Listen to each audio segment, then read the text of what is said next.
நட்புகளே, பொதுவா மாற்றம் ஒன்றே மாறாததுன்னு சொல்லுவாங்க. ஆனா அது போக இன்னும் இந்த உலகத்துல எல்லா உயிர்கள் கிட்டயும், ஏன் மனிதர்கள் கிட்ட கூட மாறாத ஒரு விஷயம் இருக்கு அப்படின்னா அது அம்மாவோட அன்பு மட்டும்தான். அதாவது பிறந்த குழந்தையிலிருந்து, ஏன் குழந்தை பிறக்கறதுக்கு முன்னாடி தன்னோட வயித்துல கருவா உதித்தது முதல் இன்றைய நாள் வரைக்கும், அன்னைக்கு இருக்கக்கூடிய அந்த காலத்து அம்மாக்கள்ல இருந்து இப்ப இருக்கக்கூடிய 2K கிட்ஸ் அம்மாக்கள் வரைக்கும் எந்தவித எதிர்பார்ப்பும் இல்லாமல் செலுத்தக்கூடிய அந்த அன்பு அப்படிங்கிறது மட்டும் உலகத்துல இன்னும் மாறாத ஒரு விஷயமா இருந்துட்டு இருக்கு. அம்மாவோட வயிற்றுல விதையா உதிர்த்தது முதல் விருட்சமா வளர்ற வரைக்கும் நம்ம வாழ்நாள் ஃபுல்லா அம்மா கிட்ட இருந்து அந்த தீராத அன்பை வாங்கி வாங்கி வாங்கியே என்னமோ திரும்ப நம்ம அதை கொடுக்கணும் அப்படிங்கிற ஒரு விஷயத்த மறந்தே வாழ்ந்துட்டு இருக்கோம்.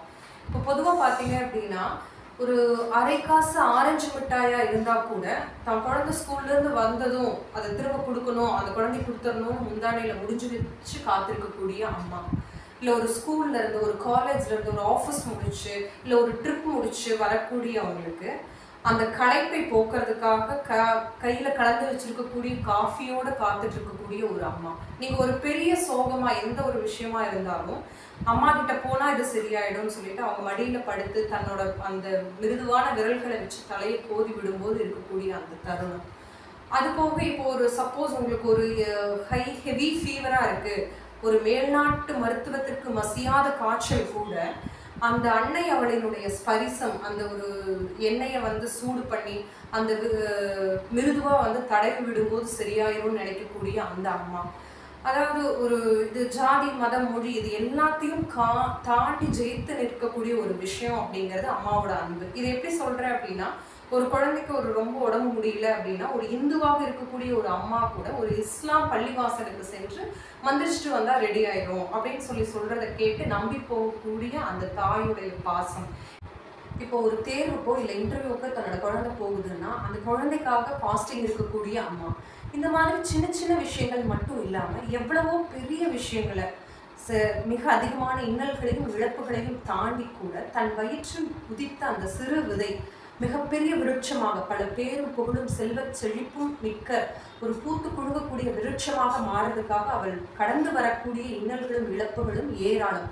But we didn't notice anything. We realized only in her absence.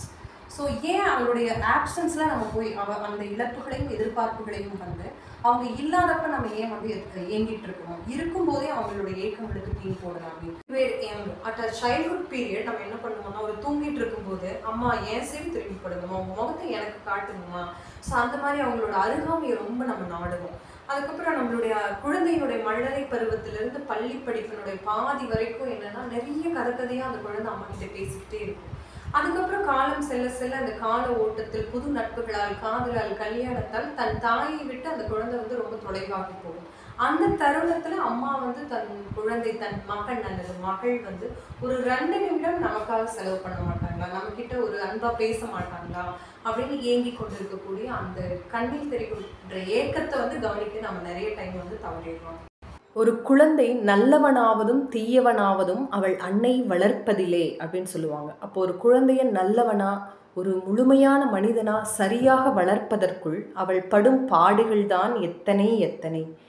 என் தாய் எனக்கே எனக்காய் எத்தனை இழந்தாய், எத்தனை பொழுது ராத்தூக்கம் தொலைத்தாய் என் புரியா அழுகையால், எத்துணை பொழுது பாதி சாப்பாட்டில் எழுந்தாய் என் கசகசப்பு வேளையால், எத்துணை பொழுது நீ உறங்காமல் உறங்கும் என் முகம் பார்த்து உருகியிருப்பாய் ஒருவேளை என்னை அடித்துவிட்டு, எத்துணை பொழுது ஓடியே களைத்திருப்பாய் என் நடைப்பழகும் வண்டியின் பின், எத்துணை மைல்கள் என்னை தூக்கியே அலைந்திருப்பாய் ஒரு கிண்ண சாப்பாற்றை முடிப்பதற்குள், எத்துணை எத்துணை கனவுகள் கண்டிருப்பாய் என் ஆதி முதல் அந்தம் வரை, எத்துணை எத்துணை தவங்கள்தான் மேற்கொண்டாய் உன் குலவிளக்கின் வாழ்வில் வெற்றி வசமாக, அந்த ஓவியனும் ஓய்ந்து விட்டான் உன் கண்ணின் கருணையை கருத்திட முடியாமல், அந்த கவிஞனும் களைத்து விட்டான் உன்னை முழுதாய் கவி படைத்திட முடியாமல்.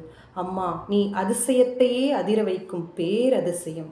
என் பிறப்பில் கொஞ்சம் உணர்ந்தேன் அம்மாவின் அன்பை, நான் வளர்கையில் மிச்சம் அறிந்தேன் அவள் அன்பை, அம்மாவின் அருமை முழுதாய் புரிந்தேன் நானும் அம்மாவான பொழுது. நானும் அம்மாவான பொழுது. அம்மாக்கள் மட்டும் இல்லைங்க, எத்தனையோ தாயுள்ளம் கொண்ட ஆண்களும் இருக்கிறார்கள். இப்போ ஒரு தாரத்துக்கு தன் உடல்நிலை முடியாத சமயத்தில் தாயுள்ளத்தோடு உதவக்கூடிய அந்த கணவன், ஒரு போதாத காலத்தில் ஒரு பாதிப்பாக இருக்கக்கூடிய சமயத்தில் தன் தமையனுக்கோ இல்லை தங்கைக்கோ உதவக்கூடிய சகோதரன், இந்த மாதிரி எத்தனையோ தாயுள்ளம் கொண்ட அத்துணை ஆண்களுக்கும் தாயுள்ளம் கொண்ட அனைவருக்கும் அன்னையர் தின நல்வாழ்த்துக்களை தெரிவிப்பதில் பெருமகிழ்ச்சி கொள்கிறது எம் ஹீரோ குயின்ஸ் மழலையர் பள்ளி. அனைவருக்கும் அன்னையர் தின நல்வாழ்த்து.